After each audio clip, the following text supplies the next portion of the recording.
పాకిస్తాన్ లాహోర్ లో bomb blast జరిగింది. Lahore airport లో పేలుడు సంభవించింది. లాహోర్ వాల్టన్ లో రోడ్లో వరుసగా బాంబులు పేలడం కలకలం రేపింది. దీంతో స్థానికులు భయంతో పరుగులు తీశారు. ఇప్పటికే కరాచీ, సియాల్కోట్ ఎయిర్పోర్ట్లు మూసివేసింది పాకిస్తాన్.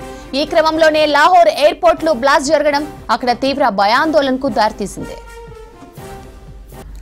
పాకిస్తాన్ లాహోర్ లో బాంబ్ బ్లాస్ట్ జరిగింది. లాహోర్ ఎయిర్పోర్ట్ లో పేలుడు సంభవించింది. లాహోర్ వాల్టన్ లో రోడ్లో వరుసగా బాంబులు పేలుడు కలకలం రేపింది. దీంతో స్థానికులు భయంతో పరుగులు తీశారు. ఇప్పటికే కరాచీ, సియాల్కోట్ ఎయిర్పోర్ట్లు మూసివేసింది పాకిస్తాన్. ఈ క్రమంలోనే లాహోర్ ఎయిర్పోర్ట్ లో బ్లాస్ట్ జరగడం అక్కడ తీవ్ర భయాందోళనకు దారితీసింది.